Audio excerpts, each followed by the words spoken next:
Parte 8. En menos de 2 meses terminamos de armar la farmacia y conseguimos y amueblamos la residencia de la familia. La primera era una esquina muy concurrida en el puro centro comercial y a solo 4 cuadras del Paseo Bolívar. La residencia, por el contrario, está en una calle marginal del degradado y alegre barrio abajo, pero el precio del alquiler no correspondía a lo que era, sino a lo que pretendía. Una quinta gótica pintada de alfajores amarillos y rojos y con 2 alminares de guerra. El mismo día en que nos entregaron el local de la farmacia, colgamos las hamacas en los horcones de la trastienda y allí dormíamos a fuego lento en una sopa de sudor. Cuando ocupamos la residencia, descubrimos que no había argollas para hamacas, pero tendimos los colchones en el suelo y dormimos lo mejor posible. Desde que conseguimos un gato prestado para ahuyentar los ratones. Cuando llegó mi madre con el resto de la tropa, el mobiliario estaba todavía incompleto y no había útiles de cocina ni muchas otras cosas para vivir. A pesar de sus pretensiones artísticas, la casa era ordinaria y apenas suficiente para nosotros, con sala, comedor, 2 dormitorios y un patiecito empedrado. En rigor no debía valer 1/3 de alquiler que pagábamos por ella. Mi madre se espantó al verla, pero el esposo la tranquilizó con el soñuelo de un porvenir dorado. Así fueron siempre. Era imposible conseguir 2 seres tan distintos que se entendieran tan bien y se quisieran tanto. El aspecto de mi madre me impresionó. Estaba encinta por 7ª vez y me pareció que sus párpados y sus tobillos estaban tan hinchados como su cintura. Entonces tenía 33 años y era la 5ª casa que amueblaba. Me impresionó su mal estado de ánimo, que se agravó desde la primera noche, aterrada por la idea de que ella misma inventó, sin fundamento alguno, de que ya había vivido la mujer X antes de que la acuchillara. El crimen se había cometido hace 7 años, en la estancia anterior de mis padres, y fue tan aterrador que mi madre se había propuesto no volver a vivir en Barranquilla. Tal vez lo había olvidado cuando regresó aquella vez, pero le volvió de golpe desde la primera noche en una casa sombría en la que había detectado al instante un cierto aire del castillo de Drácula. La primera noticia de la mujer X había sido el hallazgo del cuerpo desnudo y irreconocible por su estado de descomposición. Apenas se pudo establecer que era una mujer menor de 30 años, de cabello negro y rasgos atractivos. Se creyó que la habían enterrado viva porque tenía la mano izquierda sobre los ojos con un gesto de terror y el brazo derecho alzado sobre la cabeza. La única pista posible de su identidad eran 2 cintas azules y una peineta adornada con la que pudo ser un peinado de trenza. Entre las muchas hipótesis, la que pareció más probable fue la de una bailarina francesa de vida fácil que había desaparecido desde la fecha posible del crimen. Barranquilla tenía la fama justa de ser la ciudad más hospitalaria y pacífica del país, pero con la desgracia de un crimen atroz cada año. Sin embargo, no había precedentes de uno que hubiera estremecido tanto y por tanto tiempo a la opinión pública como el de la cuchillada sin nombre. El diario La Prensa, uno de los más importantes del país en aquel tiempo, se tenía como el pionero de las historietas gráficas dominicales. Buck Rogers, Tarzán de los monos, pero desde sus primeros años se impuso como uno de los grandes precursores de la crónica roja. Durante varios meses mantuvo en vilo a la ciudad con grandes titulares y relaciones sorprendentes que hicieron famoso en el país, con razón o sin ella, el cronista olvidado. Las autoridades trataban de reprimir sus informaciones con el argumento de que entorpecían la investigación, pero los lectores terminaron por creer menos en ellas que en las revelaciones de la prensa. La confrontación los mantuvo con el alma en vilo durante varios días y por lo menos una vez obligó a los investigadores a cambiar de rumbo. La imagen de la mujer X estaba entonces implantada con tanta fuerza en la imaginación popular que en muchas casas aseguraban las puertas con cadenas y se mantenían vigilancias nocturnas especiales, en previsión de que el asesino suelto intentara proseguir su programa de crímenes atroces, y se dispuso que los adolescentes no salieran solas de su casa después de las 6 de la tarde. La verdad, sin embargo, no la descubrió nadie, sino que fue revelada al cabo de algún tiempo por el mismo autor del crimen, Ephraim Duncan, quien confesó haber matado a su esposa, Ángela Hoyos, en la fecha calculada por medicina legal y haberla enterrado en el lugar donde encontraron el cadáver acuchillado. Los familiares reconocieron las cintas color azul y la peineta que llevaba Ángela cuando salió de casa con su esposo el 5 de abril para un supuesto viaje a Calamar. El caso se cerró sin más dudas por una casualidad final inconcebible que parecía sacada de la manga por un autor de novelas fantásticas. Ángela Hoyos tenía una hermana gemela exacta a ella que permitió identificarla sin ninguna duda. El mito de la mujer X se vino abajo convertido en un crimen pasional corriente. Pero el misterio de la hermana idéntica quedó flotando en las casas, porque llegó a pensarse que fuera la misma mujer X de vuelta a la vida por arte de brujería. Las puertas se cerraban en trancas y parapetos de muebles para impedir que entraran en la noche el asesino fugado a la cárcel con recursos de magia. En los barrios de ricos se pusieron de moda los perros de caza maestrados contra asesinos capaces de atravesar paredes. En realidad, mi madre no logró superar el miedo hasta que los vecinos la convencieron de que la casa del barrio abajo no había sido construida en tiempos de la mujer X. El 10 de julio de 1939, mi madre dio a luz a una niña con un bello perfil de india, a la que bautizaron con el nombre de Rita, por la devoción inagotable que se sentía en la casa por Santa Rita de Casia, fundada, entre otras muchas gracias, en la paciencia con que sobrellevó el mal carácter del marido extraviado. Mi madre nos contaba que se llegó una noche a su casa enloquecido por el alcohol, un minuto después de que una gallina había plantado su cagarruta en la mesa del comedor. Sin tiempo de limpiar el mantel inmaculado, la esposa alcanzó a taparlo con un plato para evitar que la viera el marido y se pareció a distraerlo con la pregunta de rigor: ¿qué quieres comer? El hombre soltó un gruñido. Mierda. La esposa levantó entonces el plato y le dijo con su santa dulzura: aquí la tienes. La historia dice que el propio marido se convenció entonces de la santidad de la esposa y se convirtió a la fe de Cristo. La nueva botica de Barranquilla fue un fracaso espectacular, atenuado apenas por la rapidez con que mi padre lo presintió. Después de varios meses de defenderse al pormenor, abriendo 2 huecos para tapar uno, se reveló más errático de lo que parecía hasta entonces. Un día hizo sus alforjas y se fue a buscar las fortunas yacentes en los pueblos menos pensados del río Magdalena. Apenas antes de irse, me llevó con sus socios y amigos y les hizo saber con cierta solemnidad que a falta de él estaría yo. Nunca supe si lo dijo en chanza, como le gustaba decirlo aún en ocasiones graves, o si lo dijo en serio, como le divertía decirlo en ocasiones banales. Supongo que cada quien lo entendió como quiso, pues a los 12 años yo era raquítico y pálido y apenas fue bueno para dibujar y cantar. La mujer que nos fiaba la leche le dijo a mi madre delante de todos y de mí, sin una pizca de maldad: perdone que se lo diga, señora, pero creo que este niño no se le va a criar. El susto me dejó por largo tiempo a la espera de una muerte repentina. Soñaba a menudo que al mirarme en el espejo no me veía a mí mismo sino a un ternero de vientre. El médico de la escuela me diagnosticó paludismo, amigdalitis y bilis negra por el abuso de lecturas mal dirigidas. No traté de aliviar la alarma de nadie, al contrario, exageraba mi condición de minusválido para eludir deberes. Sin embargo, mi padre se saltó la ciencia a la torera y antes de irse me proclamó responsable de casa y familia durante su ausencia, como si fuera yo mismo. El día del viaje nos reunió en la sala, nos dio instrucciones y regaños preventinos por lo que pudiéramos hacer mal en su ausencia, pero nos dimos cuenta de que eran artimañas para no llorar. Nos dio una moneda de 5 centavos a cada uno, que era una pequeña fortuna para cualquier niño de entonces, y nos prometió cambiárnoslas por 2 iguales si las teníamos intactas a su regreso. Por último, se dirigió a mí con un tono evangélico: en tus manos los dejo, en tus manos los encuentre. Me partió el alma verlo salir de la casa con las polainas de montar y las alforjas al hombro, y fue el primero que se rindió a las lágrimas cuando nos miró por última vez antes de doblar la esquina y se despidió con la mano. Solo entonces y para siempre me di cuenta de cuánto lo quería. No fue difícil cumplir su encargo.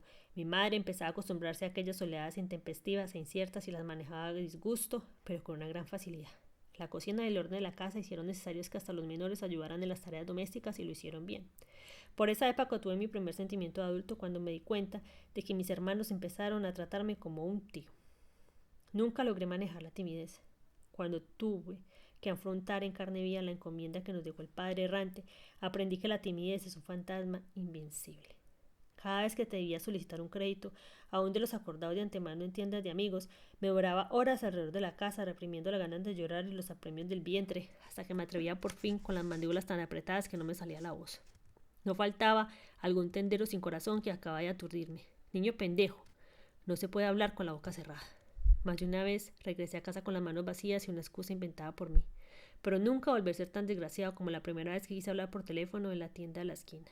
El dueño me ayudó con la operadora, pero aún no existía el servicio automático. Sentí el soplo de la muerte cuando me dio la bocina. Esperaba una voz servicial y lo que oí fue el ladrido de alguien que hablaba en la oscuridad al mismo tiempo que yo. Pensé que mi interlocutor tampoco me entendía y alcé la voz hasta donde pude. El otro enfurecido elevó también la suya. ¿Y tú por qué carajo me gritas? Colgué aterrado. Debo admitir que a pesar de mi fiebre de comunicación, tengo que reprimir todavía el pavor al teléfono y al avión, y no sé si me venga de aquellos días. ¿Cómo me podía llegar a hacer algo? Por fortuna, mamá repetía a menudo la respuesta: hay que sufrir para servir. La primera noticia de papá nos llegó a las 2 semanas en una carta más destinada a entretenernos que a informarnos de nada. Mi madre lo entendió así y aquel día lavó los platos cantando para subirnos la moral. Si mi papá era distinta, se identificaba con las hijas como si fuera una hermana mayor, se acomodaba a ellas tan bien que era la mejor en los juegos infantiles, aun con las muñecas, se llegaba a perder los estribos y se peleaba con ellas de igual a igual. En el mismo sentido de la primera, llegaron otras 2 cartas de mi papá con proyectos tan promisorios que nos ayudaron a dormir mejor. Un problema grave era la rapidez con que se nos quedaba la ropa. A Luis Enrique no lo heredaba nadie. Ni hubiera sido posible porque llegaba de la calle arrastrado y con el vestido en piltrafas, y nunca entendimos por qué. Mi madre decía que era como si caminara por entre alambradas de púas. Las hermanas entre 7 y 9 años se las arreglaban unas con otras como podían con prodigios de ingenio, y siempre he creído que las urgencias de aquellos días las volvieron adultas prematuras. Aida era recursiva y Margot había superado en gran parte su timidez y se mostró cariñosa y servicial con la recién nacida. El más difícil fui yo, no solo porque tenía que hacer diligencias distinguidas, sino porque mi madre, protegida por el entusiasmo de todos, asumió el riesgo de mermar los fondos domésticos para matricularme en la escuela Cartagena de Indias, a unas 10 cuadras a pie desde la casa. De acuerdo con la convocatoria, unos 20 aspirantes acudimos a las 8 de la mañana para el concurso de ingreso. Por fortuna, no era un examen estricto, sino que había 3 maestros que nos llamaban en el orden en que nos habíamos inscrito la semana anterior y hacían un examen sumario de acuerdo con nuestros certificados de estudios anteriores. Yo era el único que no los tenía, por falta de tiempo para pedirlos al Montessori y a la escuela primaria de Aracataca. Y mi madre pensaba que no sería admitido sin papeles, pero decidí hacerme loco. Uno de los maestros me sacó de la fila cuando le confesé que no los tenía, pero otro se hizo cargo de mi suerte y me llevó a su oficina para examinarme sin requisito previo. Me preguntó qué cantidad era una gruesa, cuántos años eran un lustro y un milenio, y me hizo repetir las capitales del departamento, los principales ríos nacionales y los países limítrofes. Todo me pareció de rutina hasta que me preguntó qué libros había leído. Le llamó la atención que citara tantos y tan variados a mi edad y que hubiera leído Las 1001 noches, en una edición para adultos en la que no se habían suprimido alguno de los episodios escabrosos que escandalizaban al padre Angarita. Me sorprendió saber que era un libro importante, pues siempre había pensado que los adultos serios no podían creer que salieran genios de las botellas o que las puertas se abrieran al conjuro de las palabras. Los aspirantes que habían pasado antes de mí no habían tardado más de un cuarto de hora cada uno, admitidos o rechazados, y yo estuve más de media hora conversando con el maestro sobre toda clase de temas. Revisamos juntos un estanque de libros apretujados detrás de su escritorio, en el que se distinguía por su número y esplendor el Tesoro de la Juventud, del cual había oído hablar. Pero el maestro me convenció de que a mi edad era más útil el Quijote. No lo encontró en la biblioteca, pero me prometió prestármelo más tarde. Al cabo de media hora de comentarios rápidos sobre Sinbad el marino o Robinson Crusoe, me acompañó hasta la salida sin decirme si estaba admitido. Pensé que no, por supuesto, pero Ana Teresa me despidió con un apretón de manos hasta el lunes a las 8 de la mañana, para matricularse en el curso superior de la escuela primaria, el 4º año. Era el director general, se llamaba Juan Ventura Calzalins, y lo recuerdo como un amigo de la infancia, sin nada de la imagen terrorífica que se tenía de los maestros de la época. Su virtud inolvidable era tratarnos a todos como adultos iguales, aunque todavía me parece que se ocupaba de mí con una atención particular. En las clases solía hacerme más preguntas que a los otros, y me ayudaba para que mis respuestas fueran certeras y fáciles. Me permitía hallarme los libros de la biblioteca escolar para leerlos en casa. 2 de ellos, La Isla del Tesoro y El Conde de Montecristo, fueron mi droga feliz en aquellos años pedregosos. Los devoraba letra por letra, con la ansiedad de saber qué pasaba en la línea siguiente, al mismo tiempo con la ansiedad de no saberlo para no romper el encanto. Con ellos, como con Las 1001 noches, aprendí, para no olvidarlo nunca, que solo deberían leerse los libros que nos fuerzan a releerlos. En cambio, mi lectura del Quijote me mereció siempre un capítulo aparte, porque no me causó la conmoción prevista por el maestro Casalins. Me aburría las peroratas sabias del caballero andante y no me hacían la menor gracia las burradas del escudero, hasta el extremo de pensar que no era el mismo libro de que tanto se hablaba. Sin embargo, me dije que un maestro tan sabio como el nuestro no podía equivocarse, y me esforcé por tragármelo como un purgante a cucharadas. Hice otras tentativas en el bachillerato, donde tuve que estudiarlo como tarea obligatoria, y lo aborrecí sin remedio hasta que un amigo me aconsejó que lo pusiera en la repisa del inodoro y tratar de leerlo mientras cumplía con mis deberes cotidianos. Solo así lo descubrí, como una deflagración. Y luego sea al derecho, al revés, hasta recitar de memoria episodios enteros. Aquella escuela provincial me dejó además recuerdos históricos de una ciudad y una época irrecuperables. Era la única casa en la cúspide de una colina verde, desde cuya terraza se divisaban los dos extremos del mundo. A la izquierda, el barrio del Prado, el más distinguido y caro, que desde la primera visión me pareció una copia fiel del gallinero electrificado de la Unity Fruit Company. No era casual. Lo estaba construyendo una empresa de urbanistas norteamericanos con sus gustos y normas y precios importados, y era una atracción turística infalible para el resto del país. A la derecha, en cambio, el arrabal polvoriento de nuestro barrio abajo, con las calles de polvo ardiente y las casas de bareque, con techos de palma que nos recordaban a toda hora que éramos nada más que mortales de carne y hueso. Por fortuna, desde la terraza de la escuela teníamos una visión panorámica del futuro, el delta histórico del río Magdalena, que es uno de los grandes del mundo, y el piélago gris de las bocas de ceniza. El 28 de mayo de 1935 vimos el petrolero Taralite, de bandera canadiense, que entró con bramidos de júbilo por los tajamares de Roca Viva y atracó en el puerto de la ciudad entre estruendos de música y cohetes al mando del capitán D.F. McDonald's. Así culminó una proeza cívica de muchos años y muchos pesos para convertir a Barranquilla en el único puerto marítimo y fluvial del país. Poco después, un avión al mando del capitán Nicolás Reyes Manotas pasó rozando las azoteas en busca de un claro para un aterrizaje de emergencia, no solo para salvar el propio pellejo, sino el de los cristianos con los que tropezara en su caída. Era uno de los pioneros de la aviación colombiana. El avión primitivo se lo habían regalado en México y lo llevó en solitario de punta a punta a la América Central. Una muchedumbre concentrada en el aeropuerto de Barranquilla le había preparado una bienvenida triunfal con pañuelos y banderas y la banda de músicos. Pero Reyes Manotas quiso dar otras 2 vueltas de saludo sobre la ciudad y sufrió un fallo de motor. Alcanzó a recuperarlo con una pericia de milagros para aterrizar en la azotea de un edificio del centro comercial, pero quedó enredado en los cables de electricidad y colgado de un poste. Mi hermano, Luis Enrique y yo lo perseguimos entre la multitud alborotada hasta donde nos dieron las fuerzas, pero solo alcanzamos a ver al piloto cuando ya lo habían desembarcado a duras penas, pero sano y salvo, con una ovación de héroe.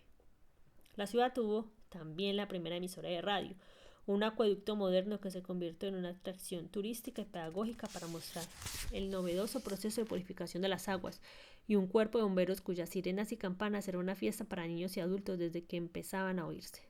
También entraron por allí los primeros automóviles convertibles que se lanzaban por las calles a velocidades de locos y se hacían tortilla en las nuevas carreteras pavimentadas. La agencia funeraria La Equitativa, inspirada por el humor de la muerte, colocó un anuncio enorme a la salida de la ciudad: no corra, nosotros lo esperamos. En las noches, cuando no había más refugios que la casa, mi madre nos reunía para leernos las cartas de papá. La mayoría eran maestras de distracción, pero hubo una muy explícita sobre el entusiasmo que despertaba la homeopatía entre la gente mayor del Bajo Magdalena. Hay casos aquí que parecían milagros, decía mi padre. A veces nos dejaba la impresión de que muy pronto iba a revelarnos algo grande, pero lo que seguía era otro mes de silencio. En la Semana Santa, cuando 2 hermanos menores contrajeron una varicela perniciosa, no tuvimos modo de comunicarnos con él, porque ni los vaquianos más diestros sabían de su rastro. Fue en aquellos meses cuando entendí en la vida real una de las palabras más usadas por mis abuelos: la pobreza. Yo la interpretaba como la situación que vivíamos en su casa desde que empezó a desmantelarse la compañía bananera. Se quejaban de ella a todas horas. Ya no eran 2 y hasta 3 turnos en la mesa como antes, sino un turno único, para no renunciar al rito sagrado de los almuerzos, aun cuando yo no tenía recursos para mantenerlos. Terminaron por comprar la comida en las fondas del mercado, que era buena y mucho más barata, y con la sorpresa de que a los niños nos gustaba más. Pero se acabaron para siempre cuando Mina supo que algunos comensales asiduos resolvieron no volver a casa porque ya no se comía tan bien como antes. La pobreza de mis padres en Barranquilla, por el contrario, era agotadora, pero me permitió la fortuna de hacer una relación excepcional con mi madre. Sentía por ella más que el amor filial, comprensible, una admiración pasmosa por su carácter de leona callada, pero feroz frente a la adversidad, y por su relación con Dios, que no parecía de sumisión sino de combate. Dos virtudes ejemplares que le infundieron en la vida una confianza que nunca le falló. En los peores momentos se reía de sus propios recursos providenciales, como la vez en que compró una rodilla de buey y la hirvió día tras día para el caldo cotidiano cada vez más aguado hasta que ya no dio para más. Una noche de tempestad pavorosa se gastó la manteca de cerdo de todo el mes para hacer mechones de trapo, pues la luz se fue hasta el amanecer y ella misma les había inculcado a los menores el miedo a la oscuridad para que no se movieran de la cama. Mis padres visitaban al principio a las familias amigas emigradas de Aracataca por la crisis del banano y el deterioro del orden público. Eran visitas circulares en las que se giraba siempre sobre los temas de la desgracia que se había cebado en el pueblo. Pero cuando la pobreza nos apretó a nosotros en Barranquilla, no volvimos a quejarnos en casa ajena. Mi madre redujo su reticencia a una sola frase. La pobreza se nota en los ojos. Hasta los 5 años, la muerte había sido para mí un fin natural que le sucedía a los otros. Las delicias del cielo y los tormentos del infierno solo me parecían lecciones para aprender de memoria en el catecismo del padre Astete. Nada tenían que ver conmigo, hasta que aprendí de soslayo en un velorio que los piojos estaban escampando del cabello del muerto y caminaban sin rumbo por las almohadas.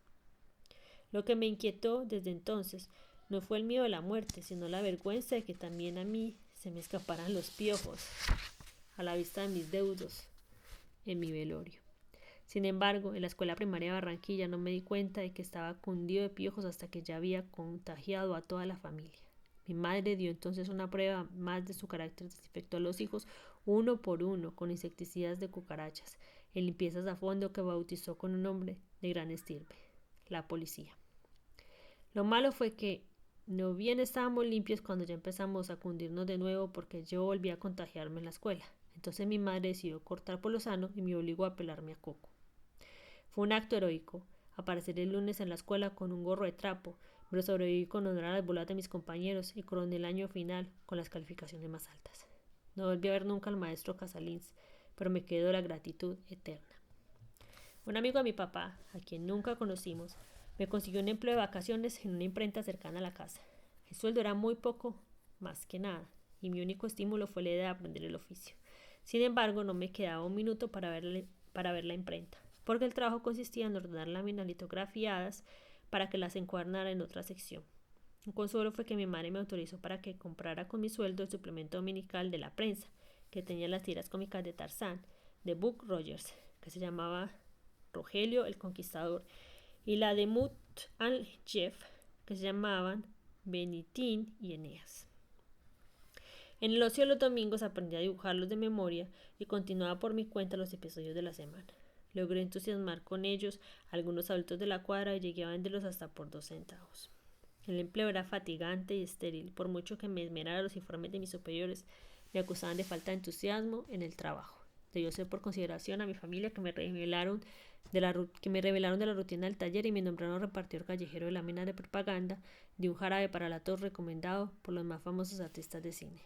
Me pareció bien, porque los volantes eran preciosos, con fotos de los actores a todo color y en papel satinado. Sin embargo, desde el principio caí en la cuenta de que repartirlos no era tan fácil como yo pensaba, porque la gente los veía con recelo por ser regalados, y la mayoría se crispaban para no recibirlos, como si estuvieran electrificados.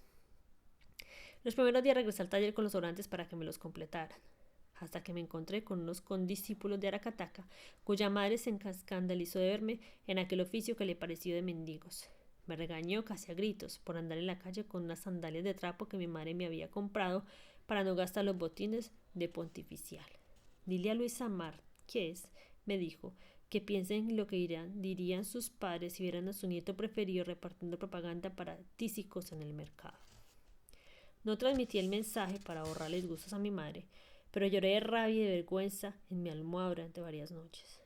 El final del drama fue que no volví a repartir los volantes, sino que los echaba en los caños del mercado sin prever que eran de aguas mansas, y el papel satinado se quedaba flotando hasta formar en la superficie una colcha de hermosos colores que se convirtió en un espectáculo insólito desde el puente. Algún mensaje de sus muertos debió recibir mi madre en un sueño revelador, porque antes de 2 meses me sacó de la imprenta sin explicaciones.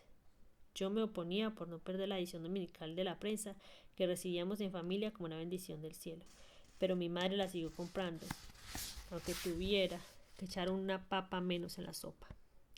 Otro recurso salvador fue la cuota de consuelo que durante los meses más ásperos nos mandó tío Juanito.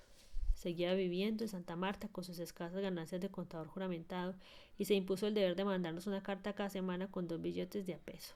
El capitán de la lancha, Aurora, viejo amigo de la familia, me la entregaba a las 7 de la mañana y yo regresaba a casa con un mercado básico para varios días. Un miércoles no pude hacer el mandado y mi madre se lo encomendó a Luis Enrique, que no resistió la tentación de multiplicar los 2 pesos con la máquina de moneda de una cantina de chinos. No tuvo la determinación de parar cuando perdió las 2 primeras fichas y siguió tratando de recuperarlas hasta que perdió hasta la penúltima moneda. Fue tal el pánico, me contó ya de adulto, que tomé la decisión de no volver nunca más a la casa, pues sabía bien que los 2 pesos alcanzaban para el mercado básico de una semana. Por fortuna, con la última ficha sucedió algo en la máquina que se estremeció con un temblor de fierros en las entrañas y vomitó en un chorro imparable de fichas completas de los 2 pesos perdidos. Entonces me iluminó el diablo, me contó Luis Enrique, y me atreví a arriesgar una ficha más. Ganó. Arriesgó otra y ganó. Y otra y ganó. El susto de entonces era más grande que el de haber perdido y se me aflojaron las tripas. Me contó, pero seguí jugando. Al final había ganado 2 veces los 2 pesos originales en monedas de a 5 y no se atrevió a cambiarlas por billetes en la caja por temor de que el chino lo enredara en algún cuento chino. Le abultaban tanto en los bolsillos que antes de darle a mamá los 2 pesos de tío Juanito en monedas de a 5, enterró en el fondo del patio los 4 ganados por él, donde solía esconder cuantos centavos encontraba fuera de lugar. Se los gastó poco a poco, sin confesarle a nadie el secreto hasta muchos años después, y atormentado por haber caído en la tentación de arriesgar los últimos 5 centavos en la tienda del chino. Su relación con el dinero era muy personal. En una ocasión en que mi madre lo sorprendió rasguñando en su cartera la plata del mercado, su defensa fue algo bárbara pero lúcida. La plata que uno saca sin permiso de las carteras de los padres no puede ser un robo porque es la misma plata de todos, que nos niegan por la envidia, no puede hacer con ella lo que hacen los hijos. Llegué a defender su argumento hasta el extremo de confesar que yo mismo había saqueado los escondites domésticos por necesidades urgentes. Mi madre perdió los estribos. No sean tan insensatos, casi me gritó. Ni tú, ni tu hermano me roban nada, porque yo misma dejo la plata donde sé que irán a buscarla cuando estén en apuros. En algún ataque de rabia, le oí murmurar desesperada que Dios debería permitir el robo de ciertas cosas para alimentar a los hijos. El encanto personal de Luis Enríquez para las travesuras era muy útil para resolver problemas comunes, pero no alcanzó para hacerme cómplice de sus pilatunas. Al contrario, se las arregló siempre para que no recayera sobre mí la menor sospecha, y eso afianzó un efecto de verdad que duró para siempre. Nunca le dejé saber, en cambio, cuánto envidiaba su audacia y cuánto sufría con las cuerizas que le aplicaba papá. Mi comportamiento era muy distinto del suyo, pero a veces me costaba trabajo moderar la envidia. En cambio, me inquietaba la casa de los padres, en Cataca, donde solo me llevaban a dormir cuando me iban a dar purgantes, vermífugos o aceite de ricino, tanto que aborrecí las monedas de a 20 centavos que me pagaban por la dignidad con la que me los tomaba. Creo que el colmo de la desesperación de mi madre fue mandarme con una carta para un hombre que tenía fama de ser el más rico de la vez, el filántropo más generoso de la ciudad. Las noticias de su buen corazón se publicaban con tanto despliegue como los triunfos financieros. Mi madre le escribió una carta de angustia sin ambages para solicitar una ayuda económica urgente, no en su nombre, pues ella era capaz de soportar cualquier cosa, sino por el amor de sus hijos. Hay que haberla conocido para comprender lo que ya humillación significaba en su vida, pero la ocasión lo exigía. Me advirtió que era secreto, debía quedar entre nosotros dos, y así fue hasta este momento en que lo escribo. Toqué el portón de la casa, que tenía algo de iglesia, y casi al instante se abrió un ventanuco por donde asomó una mujer de la que solo recuerdo el hielo de sus ojos. Recibió la carta sin decir una palabra y volvió a cerrar. Debían ser las 11 de la mañana y esperé sentado en el quicio hasta las 3 de la tarde, cuando decidí tocar otra vez en busca de una respuesta. La misma mujer volvió a abrir, me reconoció sorprendida y me pidió esperar un momento. La respuesta fue que volviera el martes de la semana siguiente a la misma hora. Así lo hice, pero la única respuesta fue que no se abría ninguna antes de una semana. Debí volver 3 veces más, siempre para la misma respuesta, hasta un mes y medio después, cuando una mujer más áspera que la anterior me contestó, de parte del Señor, que aquella no era una casa de caridad. Di vueltas por las calles ardientes tratando de encontrar el coraje para hallarle a mi madre una respuesta que la pusiera a salvo de sus ilusiones. Ya, a plena noche, con el corazón dolorido, me enfrenté a ella con la noticia seca de que el buen filántropo había muerto desde hacía varios meses. Lo que más me dolió fue el rosario que rezó mi madre por el eterno descanso de su alma. 4 o 5 años después, cuando escuchamos por radio la noticia verdadera de que el filántropo había muerto, el día anterior me quedé petrificado a la espera de la reacción de mi madre. Sin embargo, nunca podré entender cómo fue que la oyó con una atención conmovida y suspiró con el alma. Dios lo guarde en su santo reino. A una cuadra de la casa nos hicimos amigos de los Mosquera, una familia que gastaba fortunas en revistas e historietas gráficas y los apilaba hasta el techo en un galpón del patio. Nosotros fuimos los únicos privilegiados que pudimos pasar allí días enteros leyendo Dick Tracy y Buck Rogers. Otro hallazgo afortunado fue un aprendiz que pintaba anuncios de películas para el cercano cine de las Quintas. Yo lo ayudaba por el simple placer de pintar letras, y él nos colocaba gratis 2 y 3 veces por semana las buenas películas de tiros y trompadas. El único lujo que nos hacía falta era un aparato de radio para escuchar música a cualquier hora con solo tocar un botón.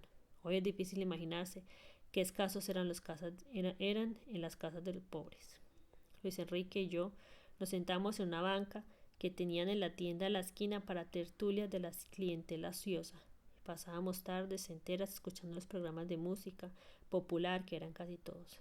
Llegamos a tener en la memoria un repertorio completo de Miguelito Valdés con la Orquesta Casino de la Playa, Daniel Santos con la Sonora Matancera y los boleros de Agustín Lara en la voz de Toña la Negra. La distracción de las noches, sobre todo en las 2 ocasiones en que nos cortaron la luz por falta de pago, era enseñar las canciones a mi madre y a mis hermanos, sobre todo a Ligia y a Gustavo, que las aprendían como loros sin entenderlas, y nos divertían a reventar con sus disparates líricos. No había excepciones. Todos heredamos de padre y madre una memoria especial para la música y un buen oído para aprender una canción a la segunda vez. Sobre todo Luis Enrique, que nació músico y se especializó por su cuenta en solos de guitarra para serenatas de amores contrariados. No tardamos en descubrir que todos los niños sin radio de las casas vecinas las aprendían también de mis hermanos y sobre todo de mi madre, que terminó por ser una hermana más en aquella casa de niños. Mi programa favorito era La Hora de Todo un Poco, del compositor, cantante y maestro Ángel María Camacho y Cano, que acapará la audiencia desde la 1 de la tarde con toda clase de variedades ingeniosas, en especial con su obra de aficionados para menores de 15 años.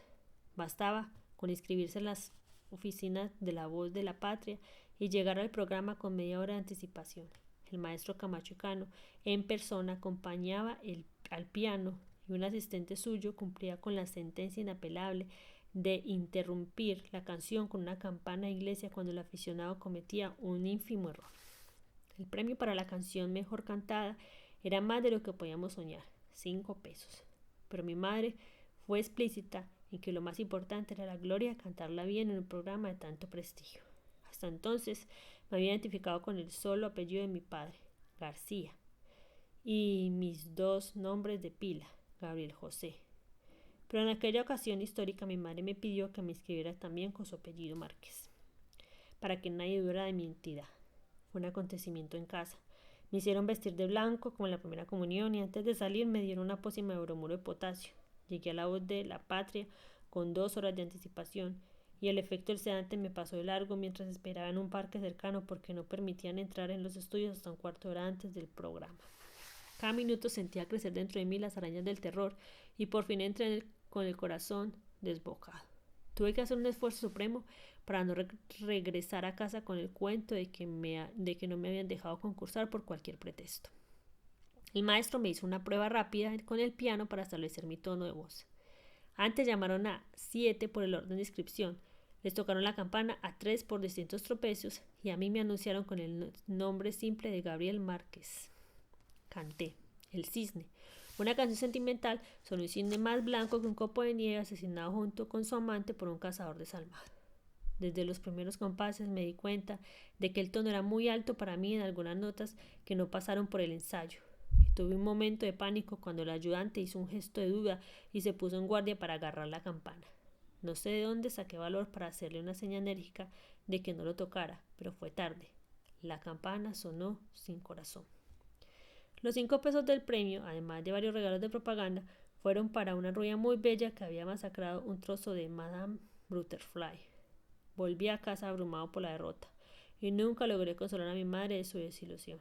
Pasaron muchos años antes de que ella me confesara que la causa de su vergüenza era que había avisado a sus parientes y amigos para que me oyeran cantar y no sabía cómo eludirlos.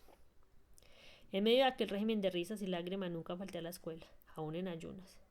Pero el tiempo en mis lecturas en casas se me iba en diligencias domésticas y no teníamos presupuesto de luz para leer hasta la medianoche.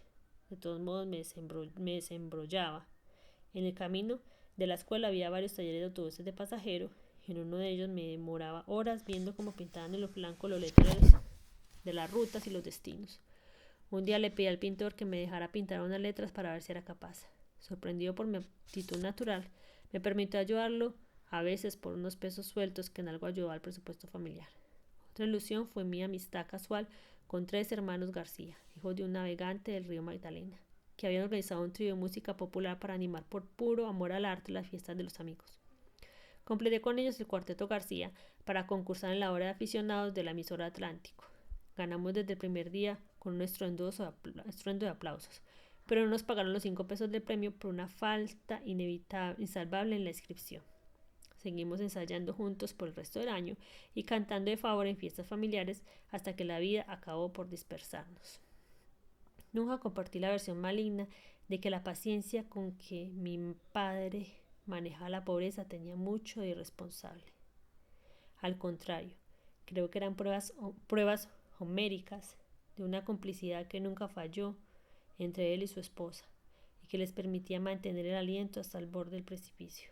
Él sabía que ella manejaba el pánico aún mejor que la desesperación y que ese fue el secreto de nuestra supervivencia. Lo que quizás no pensó es que a él le aliviaba las penas mientras que ella iba dejando en el camino lo mejor de su vida. Nunca pudimos entender la razón de sus viajes. De pronto, como solía ocurrir, nos despertaron un sábado a medianoche para llevarnos a la agencia local de un campamento petrolero del Catatumbo, donde nos esperaba una llamada de mi padre por radioteléfono. Nunca olvidaré a mi madre bañada en llanto en una conversación embrollada por la técnica. Ay, Gabriel, dijo mi madre, mira cómo me has dejado con este cuadro de hijos que varias veces hemos llegado a no comer. Él le respondió con la mala noticia de que tenía el hígado hinchado. Le sucedía a menudo, pero mi madre no lo tomaba muy en serio porque alguna vez lo usó para ocultar sus perrerías. Eso siempre te pasa cuando te portas mal, le dijo en broma. Hablaba viviendo el micrófono como si papá estuviera ahí y al final se aturdió tratando de mandarle un beso y besó el micrófono. Ella misma no pudo con sus carcajadas y nunca logró contar el cuento completo porque terminaba bañada en lágrimas de risa. Sin embargo, aquel día permaneció absorta y por fin dijo en la mesa, como hablando para nadie. Le noté a Gabriel algo raro en la voz. Le explicamos que el sistema de radio no solo distorsionaba las voces, sino que enmascaraba la personalidad. La noche siguiente, dijo dormida. De todos modos, se le oía la voz como si estuviera mucho más flaco. Tenía la nariz afilada de sus malos días y se preguntaba entre suspiros cómo serían esos pueblos sin Dios ni ley por donde andaba su hombre suelto de madrina.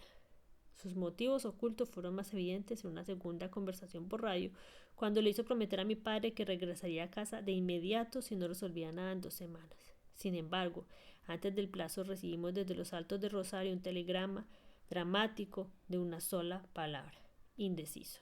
Mi madre vio en el mensaje de confirmación de sus presagios más lúcidos y dictó su veredicto inapelable. O vienes antes del lunes, ahora mismo me voy para allá con toda la prole. Santo remedio.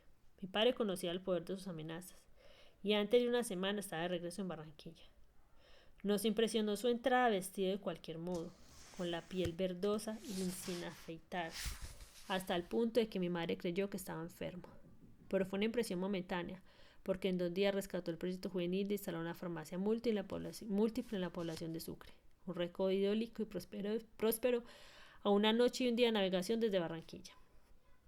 Ella estaba ya en sus mocedades de telegrafista, el corazón se le encogía al recordar el viaje por canales crepusculares y ciénagas doradas y los bailes eternos. En una época se había obstinado en conseguir aquella plaza, pero sin la suerte que tuvo para otras, como Aracataca, aún más apetecida. Volvió a pensar en ella unos 5 años después, cuando la tercera crisis del banano, pero la encontró copada por los mayoristas de Magangué. Sin embargo, un mes antes de volver a Barranquilla, se había encontrado por casualidad con uno de ellos, que no solo le pintó una realidad contraria, sino que le ofreció un buen crédito para Sucre.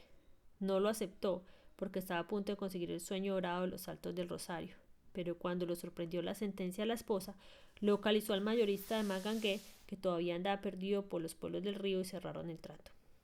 Al cabo de unas 2 semanas de estudios y arreglos con mayoristas amigos, se fue con el aspecto y el talante restablecidos y su impresión de Sucre resultó tan intensa que la dejó escrita en la primera carta.